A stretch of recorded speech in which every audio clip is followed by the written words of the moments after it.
Welcome to another edition of Vintage Geek. I'm your host, Aaron Ishmael.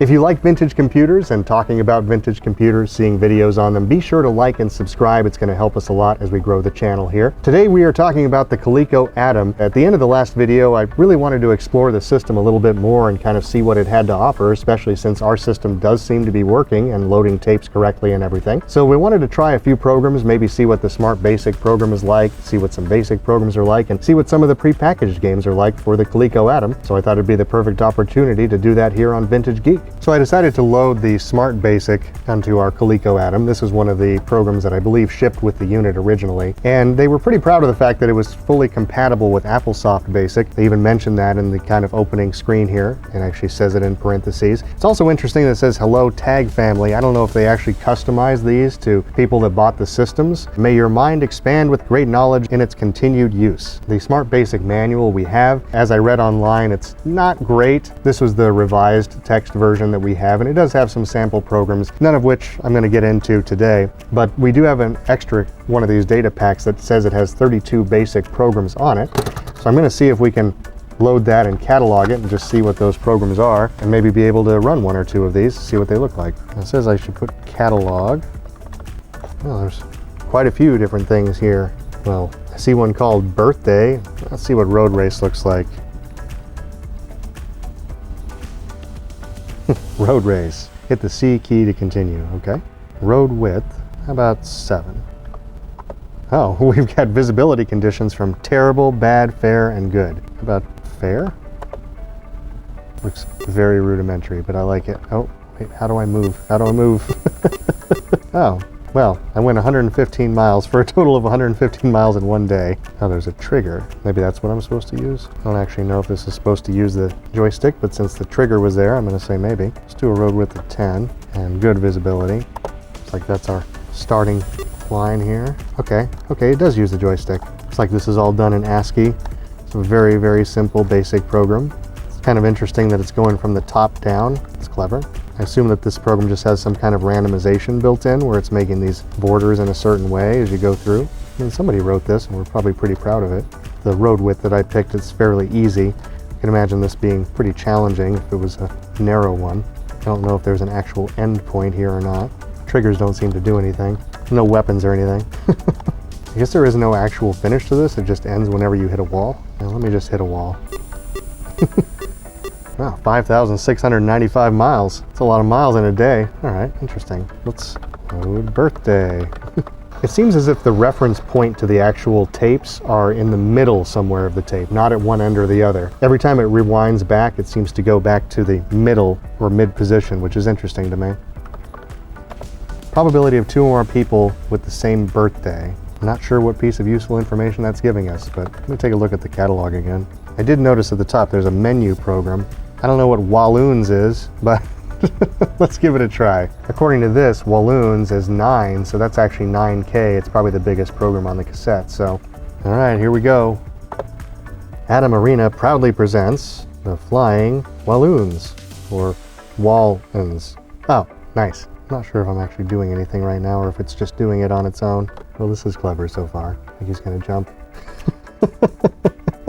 I like the fact that the characters are being redrawn every frame and you can actually see it happening, because that's a fun thing about old basic programs. Oh wow, he's doing some flips. It's pretty impressive. There is no sound, but I assume that's because they used every inch of processing capability just to make these guys jump around.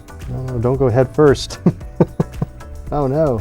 That seems like it broke the laws of physics right there. Now that we've broken this man's neck, we're going to catapult him out of the arena. Oh, he even put a divot in the floor. Wow, somebody call an ambulance. I have to say, that's probably one of the greatest basic programs I've ever witnessed. Definitely worth the price of admission right there. Oh, I love it. Time to do some flash facts with the Coleco Atom. Coleco put out several software titles, but their library wasn't too extensive. This is one of them. It's called Flash Facts, and we have a number of different game packs for this with different types of flash facts, I guess, and trivia and so forth. This one is the one called Trivia. All right, it says, before using flash facts, load electronic flashcard maker. Great song, though. I mean, it's a very jaunty tune. I have to wonder about things sometimes, like the electronic flashcard maker from Atom actually has in parentheses, requires electronic flashcard maker program, but that is the program. All right, so we're going to try the electronic flashcard maker, because apparently you have to load that first before you can load any of the flashback programs. Coleco presents electronic flashcard maker. So it looks like we've got three options here. We can make cards, edit cards, and use cards. Let's just go to use cards, because we have a lot of these data packs. They should have already had plenty of flashcards on them. Oh, okay. Got sports 2, kid lit, geography, Bible, showbiz, sports, beasties. Looks like we can use the arrow keys for this. Let's do geography. Geography 1. All right, I did load it. Make cards, edit cards, or use cards. Let's use them. So it's set for timed, in order, save misses, play, and done. Let's play. Ankara is the capital of what country? Oh, this is not a multiple choice situation, I see. Wait, there was only one card? Next card. Lionsgate Bridge is located in what country? I don't know. England? Was that actually correct? Or did you just give me correct just because? All right. In what country is Lapland located? Let me just purposely get it wrong. I don't think I'm doing this right. All right, how about next card? Hey, multiple choice. Which lake is not located in Canada? I'm just gonna say B. Maybe I just have to do next card or something. The Firth of Forth is located in what country? This is level 1. I'm just gonna mark that as a miss. What record does, for whatever reason, the text is a little bit garbled on my screen on this one. Coleco, I think? Reunion Island in the Indian Ocean hold? Oh, I have no idea. Now if I hit flip, will it give me the answer? Oh, it does. The greatest rainfall reported in a 24-hour period, 74 inches on March 15th, 1952. Huh, I wonder if that's still the record. In what country is the Atacama Desert? Jordan? Now if I flip it, will it give me credit or not? Nope, definitely got it wrong. What is the longest river in South America? Amazon? The Orkney Islands are a part of what country? Don't know. Mark it as a miss. What country is the Logan Mountain Range located? Also, if I flip the card, will it give me credit? Canada. So it won't let you type after you flip the card. Okay. So if I go done now, will it tell me? I wonder if it'll tell me how many I've gotten right or wrong. Okay. So I guess the marked part is the cards that you marked as misses, and then the overall percentage is just how many you've gotten right. And it looks like you can make your own flashcards, so I guess if you were in a teaching environment or a classroom, you could just kind of make your own programs for your students, which is kind of cool. The flashcard concept and being able to flip the cards is kind of unique. It's pretty basic overall, but you know, I see the point here for sure. Trying now one of the cassettes or data cartridges in the collection that was just hand labeled. This one is called Troll's Tale. It says right here on the screen, this software program has been released into public domain and is not for resale. This one looks like it reached the end of the tape and now it's rewinding, so I'm not sure what that means. It's possible the software developers might be trolling us on this one. I'm not sure. Did you bring the toll? Confound your lousy toll, troll. I really have no idea how these games are actually indexed on the cassettes or the data cartridges themselves. There doesn't seem to be a rhyme or reason to it. There's a lot of jumping around on the tape as things are loading. I don't think it's gonna load. Here's your toll, troll. It's time to try Richard Scarry's best electronic word book ever. And I love that they put ever in the title. Even the intro screen is pretty fun here. We've got a little worm jumping around. Got the pumpkin mobile. That's pretty cool. Ah, nice. Okay, all right. So we've got some different locations to check out here. It looks like we got a farm, a park, a railroad, a town, harbor, a construction site. All right, so we got 4 skill levels here. If this is their version of a load screen, I'm pretty impressed. Unless I'm supposed to be doing something here, in which case I'm less impressed because I have no idea what I'm supposed to be doing. Well, it looks great. Okay, so when I move along here, it looks like it's going to reveal the different parts of the train. That's pretty cool. Boxcar, nice. Tank car. I love the little animations. This is so cool. A hand car. Little rabbits are moving that around. What was in the mail? Honestly, this seems like it would be great for kids. The whole identifying words as you see them on the screen, but all the drawings look great. It does look very much like the Richard Scarry books you had when you were a kid. They put some work into the graphics in this. I have to give them some credit. Looks like kind of everything's a little bit interactive. I have to say so far, this is one of those games that's really showing good use of loading screens. Yeah, let's see where else we want to go. Let's go to town. Instead of the conventional hourglass, they have a Richard Scarry vehicle moving around a track. It's pretty clever. All right, so it looks like we've got a list of words here. Submarine, umbrella, engine, tug, lantern, jungle gym, light, scarecrow, roller, jeep, sandbox, cow. I assume these are all things we're supposed to find. And this one isn't interacting like the railroad one was, but that was a different skill level. Oh, so it's only going to reveal the things that were on the initial list. Again, that's super smart for trying to teach kids about new words, especially, you know, have them identify things in the pictures. I've already forgotten the entire list of words, so, oh man, that guy's got a tuba. It's looking pretty sweet. So basically, if you click on something that's not one of the words, it kind of gives you a buzzer. I love the way this looks, though. Oh, see, this one went back to the menu.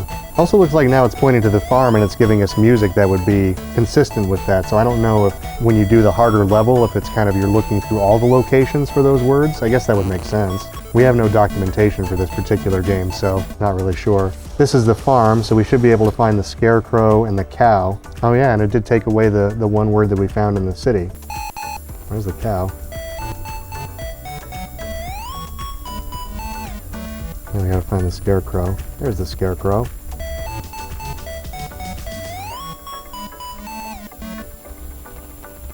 I think those were the only two words from the farm. Yeah, now it's going to take us to the park. It's interesting when you look at a game like this too, because you figure, obviously this is finding words for kids, but it would be easily substituted with some other mission that would happen in each one of these levels and basically create the basis of side-scrollers as we know them today. All right, so we're in the park. There's a jungle gym. There's a sandbox. It's a lot here though, graphically. There's the umbrella. Must be a different umbrella to get somewhere. Oh, that's the lantern there, isn't it? Wait, that's not the engine?